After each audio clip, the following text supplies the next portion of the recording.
Chicken roast খেতে ছোট বড় সবার খুব ভালো লাগে ঠিকই, তবে রান্নার প্রক্রিয়াটা একটু জটিল হওয়ার কারণে অনেকেই রান্নাটা করতে চায় না। তবে আজ আমি খুব সহজ করে যেভাবে চিকেন রোস্ট বাসায় করে থাকি সেটাই আপনাদের মাঝে শেয়ার করব। এখানে একটা রোস্টের মুরগি 4 পিস করে নিয়েছি, দিয়ে দিব 1 চা চামচ লবণ আর 1 চা চামচ আদা রসুন বাটা। এটাকে ভালো মতন মাখিয়ে নিব। তারপর একটা প্যানে তেল দিয়ে দিচ্ছি। এই তেলে আমি পেঁয়াজ বেরেস্তা করব আর 1 চা চামচ ঘি দিয়ে দিব, এতে করে বেরেস্তার কালারটা সুন্দর আসবে। পেঁয়াজ কুচি করে রেখেছিলাম, 1 কাপ পরিমাণ পেঁয়াজ কুচি দিয়ে দিচ্ছি।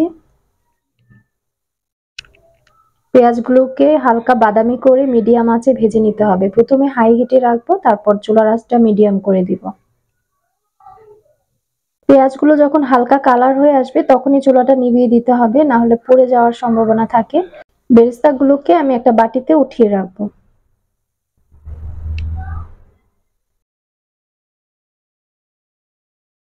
একই তেলের মধ্যে আমি চিকেনের পিসগুলোকে ভেজে নিব।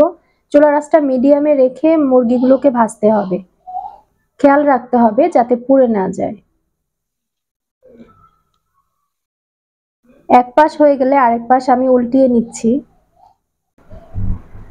মুরগির পিসগুলো আমার ভাজা হয়ে গেছে, এখন আমি একটা বাটিতে সবগুলোকে উঠিয়ে নিব। এখন একই তেলের মধ্যে আমি পেঁয়াজ বাটা দিব 4 টেবিল চামচ পরিমাণ। পেঁয়াজ বাটাগুলো ভালো করে ভেজে নিতে হবে, মিডিয়াম আঁচে ভাজবো, এতে করে যে কাঁচা গন্ধ থাকে সেটা চলে যাবে। যখন দেখবেন যে পেঁয়াজের কালারটা হালকা বাদামি হয়ে আসছে, সেই মুহূর্তে বুঝতে হবে যে পেঁয়াজটা ভাজা হয়ে গেছে ঠিকভাবে।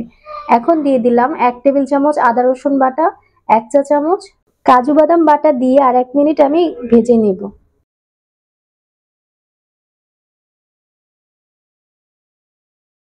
এখন দিব ধনিয়া গুঁড়া 1 চা চামচ, মরিচের গুঁড়া 1 চা চামচ।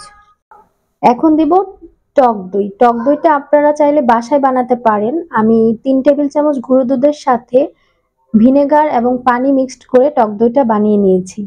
আপনারা চাইলে এখানে লেবুর রসটাও অ্যাড করে টক দই বানাতে পারেন বাসায়। তারপর অল্প একটু পানি দিয়ে দিয়েছি একটা তেজপাতা, একটা এলাচ। জিরা দিলাম 1 চা চামচ। এখন ব্যবহার করব মোস্ট ইম্পর্টেন্ট যে মশলাটা, রাঁধুনি রোস্টের মশলা। এখানে আমি 2 চা চামচ পরিমাণ নিয়েছি। টমেটো সস নিলাম 2 টেবিল চামচ পরিমাণ। সবগুলোকে একত্রে একটু মিক্সড করে নিব। যখন এরকম গ্রেভিটা একটু মাখা মাখা টাইপের হবে, সেই পর্যায়ে আমি দিয়ে দিব ভেজে রাখা চিকেনের পিসগুলো।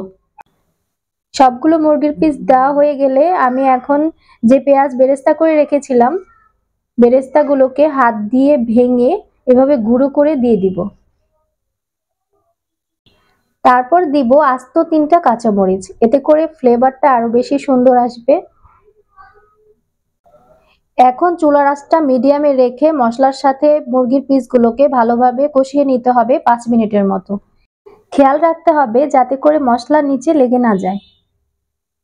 মুরগির মাংসটা আরেকটু রান্না হওয়ার জন্য দিয়ে দিব 1.5 কাপ পরিমাণ পানি, এতে করে ভালোভাবে সিদ্ধ হবে মাংসটা ভেতর থেকে। চুলার আঁচটা এই পর্যায়ে একদম হাই হিটে রেখে রোস্টের ঝোলটাকে আরেকটু টানিয়ে নেব। রোস্ট রান্না কমপ্লিট। সবশেষে দিয়ে দিব ঘি, তারপর দিব কিশমিশ আর কাজু বাদাম কুচি। আজকের রেসিপি আমার কাছে সবচাইতে সহজ মনে হয়েছে, কারণ আমি এখানে রাঁধুনি রেডিমিক্স মশলাটা ব্যবহার করেছি। আর স্বাদের ব্যাপারে কি বলবো, এটা তো বিয়ে বাড়ির চিকেন রোস্টকেও হার মানাবে। এটা গরম গরম পোলাও ভাতের সাথে এত অসাধারণ মজার লাগে, আপনারা অবশ্যই বাসায় ট্রাই করে দেখবেন একবার।